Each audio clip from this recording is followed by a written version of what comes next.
Driver, peon থেকে শুরু করে সচিব পর্যন্ত 15 লাখ সরকারি কর্মচারীর সবার সম্পদের হিসাব দিতে হবে বলে জানিয়েছেন জনপ্রশাসন সচিব ডক্টর মোখলেসুর রহমান।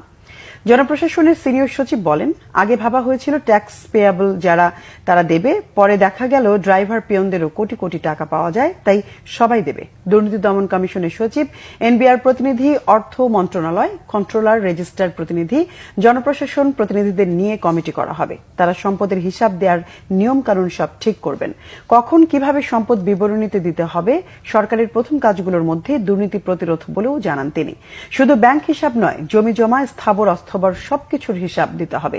তখনই দুর্নীতি সবকিছু বেরিয়ে আসবে বলেও জানান তিনি। পরিবারের স্বচ্ছতা থাকতে হবে। পরিবারের সবার জানতে হবে পিতার আয় কত। দুর্নীতিবাজরা যেন সামাজিকভাবে নিগৃহীত হয়। সচিব বলেন, আমার ব্যাচমেটরা পালিয়ে গেছে, অনেকের সম্পদের পাহাড় দেখেছি, আমি পালাইনি কেন? স্বচ্ছতা আছে। বায়তুল মোকাররমের খতিব পালালেন কেন? এগুলো মেসেজ দেয়। এখন এনবিআর এর 5 ধরনের ফর্ম আছে, এটা ইউনিফাইড হবে। দুদক ডাকলেই খবর হবে, বিচার তো হবেই। সম্পদ যাদের বেশি তারা নানা রকম চাপে আছে। দুদক এনবিআর মামলা করবে। সচিব বলেন, দুর্নীতিবাজ রক্ষা পাবে না। 7 দিনের বেশি লাগার কথা না, কমিটি কাজ করবে। আগামী 7 দিনের মধ্যে ঠিক হয়ে যাবে ফরমেশন কি হবে। এছাড়া আগামীতে 1 জানুয়ারি বা অর্থ বছরের শুরুতে নিয়মিতভাবে হিসাব দেবেন কর্মচারীরা। সরকারি চাকরিজীবীদের কেউ ভুল হিসাব জমা দিলে খবর আছে।